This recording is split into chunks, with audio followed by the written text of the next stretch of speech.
One day, I was hiking up a mountain and got lost, so I asked a group of strangers where we were. Simply, they replied, Kagurabachi. And that's when I knew we were at the peak. I know it might sound like just another internet joke, but the strange thing about this manga is that the joke didn't die. If anything, the longer it went on, the harder it became to tell where the irony ended and where the actual praise began, because memes have always been a very funny part of anime and manga culture. You know, it's always fun to see how the internet takes a work of fiction and turns it into something bigger than itself. Sometimes in a way that celebrates the story, and sometimes in a way that completely escapes the author's control. Though, Kagurabachi is a bit different because unlike most series that become memes after people already care about them, Kagurabachi felt like it was born from memes first. Holy crap, Lois, I'm Kagurabachi! Before the story had time to fully introduce itself, before people knew what kind of manga it was going to become, the internet had already decided that this was peak. The greatest manga of all time? Nah, it's the greatest thing to ever exist! Enough time has passed, which is insane because at that point, Chapter 1 had barely even existed. Heck, someone even emailed Hokazono, the author, before the first chapter was released, thanking him for changing his life. And that's what makes Kagurabachi such a fascinating case to me. Usually, when something gets popular ironically, the memes get bigger than the actual work. People stop engaging with the story itself and start engaging with the idea of the story. But Kagurabachi did something strange. It actually stood. Holy crap, Lois! As the story progressed, the manga started proving that there was something real underneath all the glazing. The stellar art is more than just high quality drawings. Rather, it's a trace of the author's genius presentation. Cause did he just cut the fucking panel? The great action starts having weight, accompanied by rich characters that carry the story's emotional depth, balancing the already apparent rule of cool. The memes were still there, obviously, but now the joke had substance behind it. The glazing started becoming valid. The overhyped allegations were not beating the peak fiction allegations. It somehow survived the impossible expectation those memes created. Instead of collapsing under that absurd reputation, it slowly began growing into it. Not because the internet forced it to be good, but because Hokazono actually had the sauce to back it up, making the series one of the most exciting ongoing manga right now. Because somehow, against all odds, the memes were right, actually. Kagurabachi works so well because it understands how to make something familiar feel immediately engaging. The premise is very simple.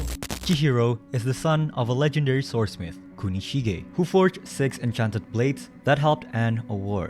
One day, a group of sorcerers attacked their home, killed his father, and stole those blades. So Chihiro takes the 7th blade his father left behind, sets out to retrieve the stolen swords, and, you guessed it, gets some revenge. And yeah, if you describe it like that, it does sound generic, because it kind of is. A quieter, brooding protagonist, a dead family member, a revenge quest. Played these games before! On paper, this sounds like the kind of setup where you already know exactly what type of character Chihiro is going to be. You look at him and think, oh okay, another edgelord MC whose entire personality is trauma and aura, we get it bro. But then Kagurabachi does something interesting by reminding you that this premise is actually a backstory.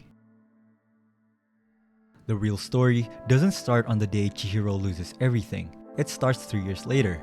Yup, you're right. It's a time skip. And I've always loved time skips. The small tweak Kagurabachi make is that they use time skip right at the beginning of the story, when usually it happens somewhere in the middle, after we've already spent enough time with the characters, the world, and the status quo.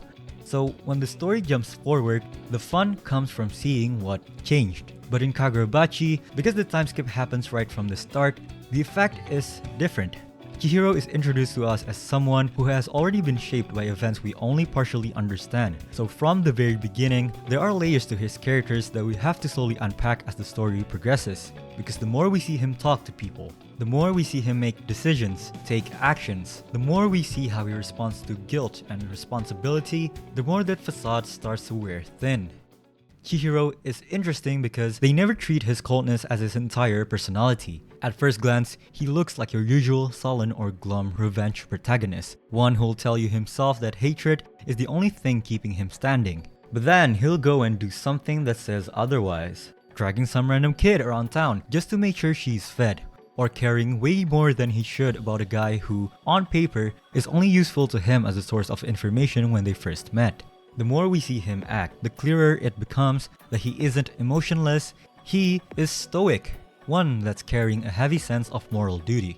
He doesn't wear his feelings loudly, but you can feel how much cruelty, injustice, and needless suffering genuinely bother him. That underlying empathy is exactly what makes his revenge story work so well. His philosophy is, of course, challenged and contrasted by the villains of the story. I think Kagurabachi is the series that has perfected its antagonists, or at least crafted some of the more stronger ones, writing-wise. As of part 1, there are 3 major arcs, and each contains an antagonist that forces the story to define what our main character actually stands for by pushing against different parts of Chihiro's worldview. Sojo, with his twisted interpretation of Kunishige's blades, and then we proceed to Kyora, with a strong conviction for legacy and tradition. Lastly, Yuta, the Grandmaster, which serves as the ultimate mirror for Chihiro's character psychology. I obviously don't want to dive too deep into some of the characters for spoiler reasons, but I hope you get the idea by now. Kagurabachi loved taking the traditional recipe for making a battle shonen work, but then always puts its own spin that makes the series have enough nuance to appeal to an audience that craves more layered storytelling. That aspect is inseparable from this manga's cool nature, because outside of the cool looking characters, they also wear cool drips and have cool moves, and say cool Japanese words that can be quite confusing sometimes. I don't know why, but the manga often mentions a character's name by their full name, as if the naming conventions for the blades and its abilities aren't confusing enough. Like, for example, one of the enchanted blades is called Kuregumo, which has 3 abilities that are Ko, Mei, and Yui. Each one is a different skill. And then another blade is called Tobimune, which has an ability called Suzaku. And then you get a sentence that basically sounds like, "Oh no, Seiji Samurai is about to use Ko out of his Kuregumo. The only way Chihiro Rokuhira can stop this attack is by using Suzaku of the Tobimune. Then he can unleash his Kagurabachi." Or something like that, I don't fucking know. I'm obviously exaggerating here in case you didn't notice. Though it isn't that big of a problem because even when we don't immediately catch what a character is saying, it usually doesn't matter all that much, especially in a fight section. Kagurabachi never really encourages you to treat every ability like it's a homework. I'm looking at you, JJK. The manga gives you just enough information to understand the basic idea, then lets the art do its thing. And that works because other than its simplicity, the abilities all also have very distinct visual identities. Kagurabachi handles its action and designs its fights to be enjoyed through impact and momentum first. Hokazono trusts what you see, and by extension, it trusts the reader too. It respects our intelligence enough to not over-explain anything and everything. Before I got into this manga, a couple of friends warned me about how fast some of the fights were moving. As I was reading, I realized not only were they moving fast, the story also moved fucking fast. So this manga doesn't just respect our intelligence, it also respects our time. And what's incredible about this is no matter how fast the pacing is, it always gets its emotional beats earned. This stems from its underlying theme of grief that is shared throughout its characters. Characters we just met, or even someone that's being portrayed as an antagonist, can get a moment of spotlight where the story slows down for a bit and lets the emotions out. This is something we've seen in other shows before, but its approach and execution are different, and that's probably why it has reached this level of popularity even prior to an anime adaptation. Every major confrontation functions as a direct extension of a character's core values, meaning that the plot moves forward through emotional choices rather than random circumstances. And I guess this wouldn't be a proper Kagurabachi video if we don't talk about the thing that makes this manga so goddamn good: the art of Hiyuki. Hiyuki Kagari, the female character that has awakened something in me, or possibly all of us, men and women. She may not be the usual anime manga character to instantly trigger a neuron activation. Instead, she is someone that alters our whole brain chemistry, leaving a long-lasting impact that will later evolve us to become an advanced Homo sapient. For the longest time, I thought the most powerful special moves an anime manga character can deliver are either a pout face or a blush, or when a character goes sun going but through Hokazono's scientific discovery with the existence of Hiyuki, it has been revealed that these notions might not actually be the case. because I agree with this person. Except I think she should grab my fucking ass cheeks as she lifts me up while giving it a fat fucking French kiss until I'm out of fucking breath. Shit, just went a bit out of script there.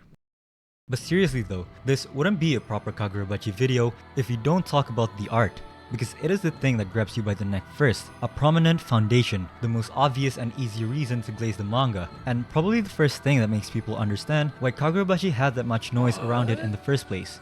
Though what makes it ultimately special in my opinion is its presentation. Throughout the series, we are getting fed by some of the coolest drawings you'll ever see. But what makes it one step ahead of its contemporaries is how constantly the art keeps improving and evolving. I've said in the beginning of the video that the stellar art is a trace of Hokazono's genius presentation, and as the story progresses, you can really feel how he's getting more and more comfortable with the manga. Well, we're not talking about that one. But you can definitely see him steadily finding Kagurabachi's identity. The way the manga depicts fast-paced fights, the fisheye lens shots, the overall cinematic feel, it all gives this series such a distinct visual language. I thought Fujimoto was the final boss of the cinematic manga feel, but Hokazono is out here making a case for himself. Not to mention, the paneling. I love when mangakas understand how to take advantage of panels, because when you utilize them to the max, it becomes something truly special for the medium. This point wouldn't be effective without me giving some actual proof, so just let me yap for a bit. One of its simplest examples I can give is when a character moves so fast that the panels themselves start turning into smears, or speed lines, as if the page can't keep up with the character's bursting speed. Or when a character has hallucination powers, so the panels start becoming unstable and wobbly, making us the readers feel like we're losing grip on reality along with the characters. And then sometimes the author just goes completely insane cause did he just cut the fucking panel? Wait, no, he also grabs the fucking panel. As the scope is getting bigger, as the stakes are getting higher and higher, Kagurabachi gets even more confident to further solidify itself as one of the most promising titles to have come out. Because the Swordbearer assassination arc is the embodiment of every praise this series has gotten. A personal revenge story exploding into a full-blown nationwide conflict with the cast getting scattered across different cities and areas where each location packs its own gut-tier fights. New characters get introduced. Some are more morally complex than others. Some gets you attached but do not make it. And somehow, their sacrifice and impact reaches the lore of the world, recontextualizing everything and redefines what Chihiro's whole journey even means. Readers that want aura and hype moments will be pleased. Readers that need something more, maybe a deeply emotionally driven payoff, are more than welcome. As of me writing the script, Part 1 has finished, and the manga is currently in its first arc of Part 2. Even after its first part ended, it's still going strong, stronger than ever apparently. As of right now, Kagurabachi has yet to reach a level of dominance in terms of manga sales, but the trailer for this upcoming anime adaptation is out, and we can definitely see sparks of greatness that this series can reach with the help of or when its anime dropped. From a promising studio that has recently only put out bangers after bangers after bangers. From the brilliant mind of an industry veteran that gave us Rock Lee vs. Gaara in Naruto, or other notable works such as Heavenly Delusion and all of these titles. I believe that's more than enough proof that this isn't just some fleeting internet fad. The numbers don't lie, the studio's pedigree doesn't lie, and the man in charge animated one of anime's most legendary fights, a fight Hokazono himself called incredibly cool. Everything is in its right place. All that's left is for the rest of the world to catch up. Because truly, enough time has passed.